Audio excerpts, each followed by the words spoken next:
DAC on the beat.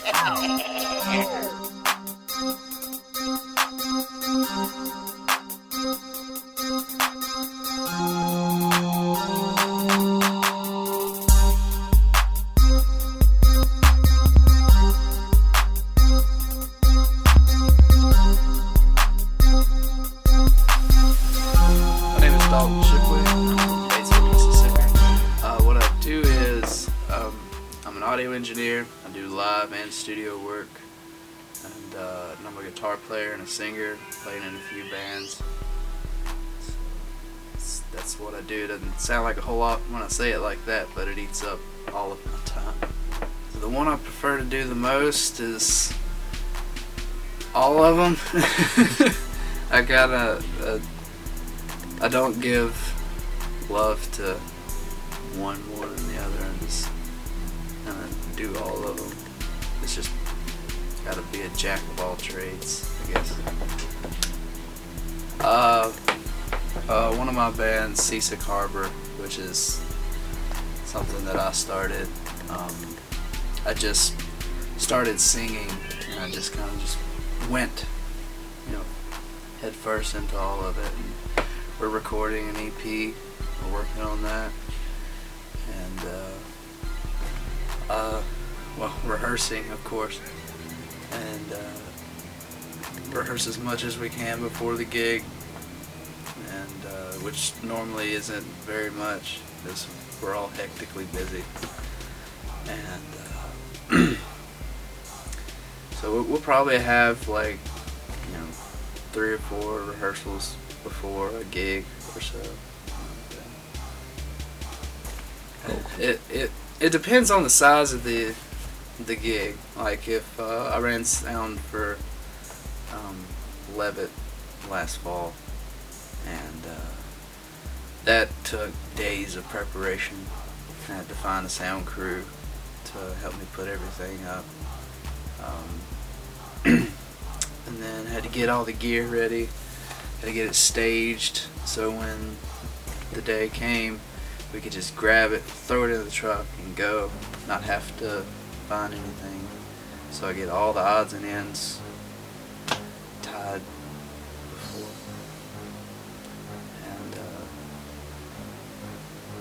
and just hope I didn't forget anything, really, because that happens.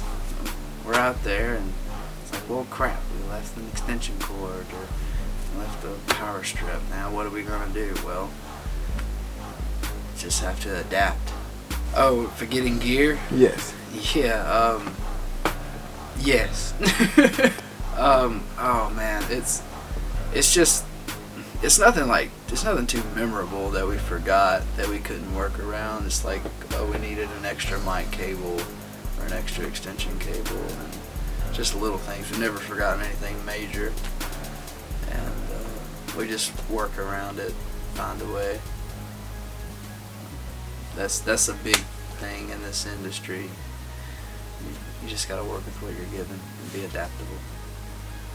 Yeah, that happens a lot. That happens to me and every other musician I know. We could be at a gig, whether it be our own or one of our friends, or just a big festival we go to, and meet a bunch of new people, and especially if it's like a band that we both like or whatnot's up there, we get to talking about that, and you can kindle a friendship based upon mutual musical interests. My most memorable performance really wasn't a performance. It was kind of during a jam session at one of my friend's house,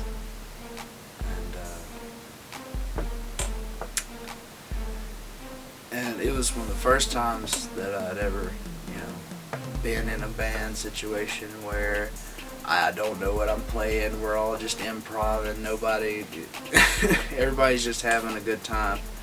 And I just remember this one point, I was just jamming, and then I stopped, and I looked up and I looked around at everybody, and everybody's just so into their instrument. And I kind of had one of those surreal moments, like when you're standing there, it's like time is frozen. And that's only ever happened to me while playing music. I don't get that time standing still feeling doing anything else. So I guess my most memorable performance is really a practice. It's kind of weird, but small group of people, there's nobody looking at us, you kind of just let loose of all your self-consciousness. Be you. Oh yeah, I get an adrenaline rush, and I think that's why time stands still, you know, because you get to the whole scientific thing of what adrenaline does to you, and so, yeah, most definitely get an adrenaline rush from it. Sometimes you get too much of an adrenaline rush, and you get a little crazy, and then you just broke something. Knocked over somebody's guitar and now they're mad at you. Yeah. I was just on stage and I was getting into it, and I didn't know there was a guitar there, and it was an acoustic guitar. I don't know why that acoustic guitar was on stage while I was there, and I think it was a band that was gonna go after us or something. It was just there and kind of knocked it over. But luckily I knew the guy, he wasn't mad. It was just one of those moments where you're just like, I didn't mean to do that, man. So, for anyone just starting to get into this, any suggestions for studio work? Mainly just listen to good stuff. Like, find high resolution files of your favorite artists and listen to it on, the best speakers that you can feasibly get, and study that sound. And when you go to mix something of your own, try to have that sound in your head and try to put that in your work, as it's all about finding the sound in your head. But you have to have a good starting point for that sound. Music means a lot to me, but let's see, try to narrow it down to one thing. To me, music and arts in general, they're there to remind us to be human. Because, I know a lot of people, they love sports, they love various TV shows, all this other crap that's not art.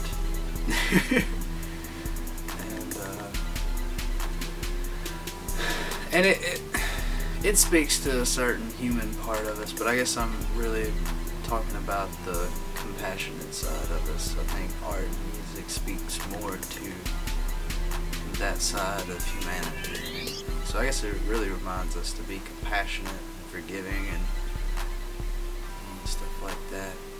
It means humanity, I guess.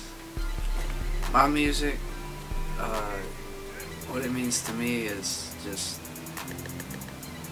I have a story to tell, and I don't think that I'm unique at all.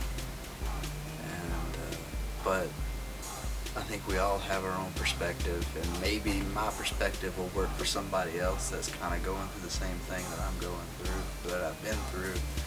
Maybe I can speak to them. It might not speak to everybody, but if I can speak to one person and help them through something, then that's good enough for me. So it's just, I guess my music is, I'm trying to help people, because music has helped me so much. My take on censorship? Fuck off. I think, no one wants some asshole out there screaming, racist and sexist and just all these other bigoted things. But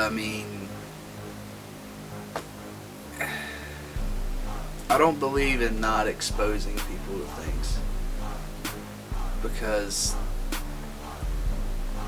the more rounded of a human being you are, I think the better off you are.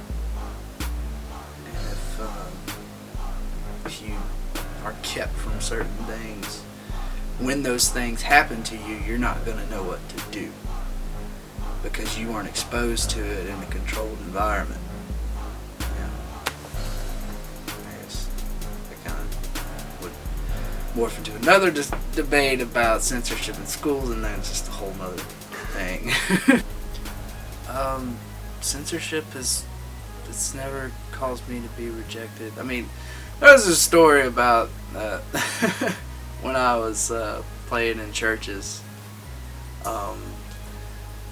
I guess I do have a censorship story. I was playing in a Baptist church back in my hometown, back when I just started learning how to play guitar, and I didn't want to play this bunny foo-foo rock they were trying to push on me, you know, clean, soft, quiet guitar. I wasn't about that. You know, here I was, this kid with this goth SG and, you know, a Spider Line 6, and I wanted to turn the gain up all the way to 10, and the volume as well, and I was just a rebel without a cause back then, so I was just hard-headed, not listening to anybody, so they did away with the praise band there. And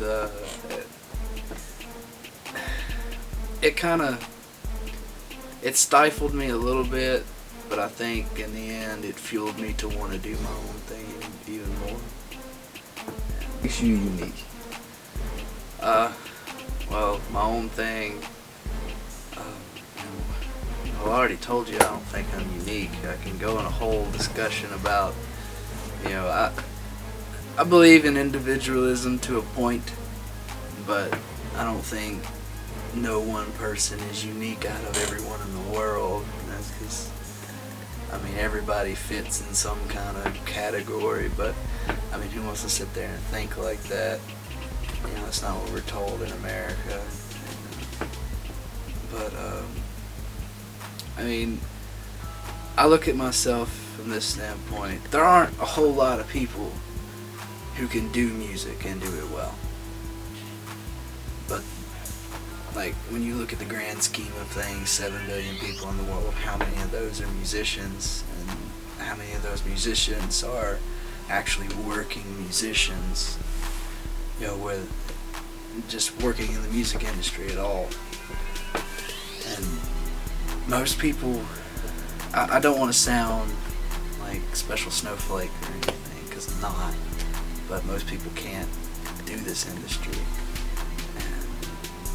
I'm fortunate enough to be in it where I am now, but that all could change like that. That's the music business.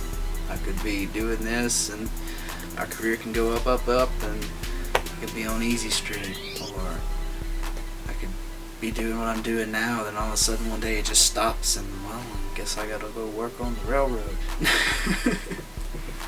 You know, what motivates me is I just want to create something that will impact somebody. Like, this business is all about, you know, getting an emotional reaction. And if I can get the emotional reaction that I intended out of somebody, then I know how to craft something geared towards that. And I just want to impact somebody, I guess. You know, whether it be one person or 1,000 people. Mm-hmm. It'd be cool to be that, oh my god, this is my favorite band, to at least one person. I think that'd be cool. I am antisocial.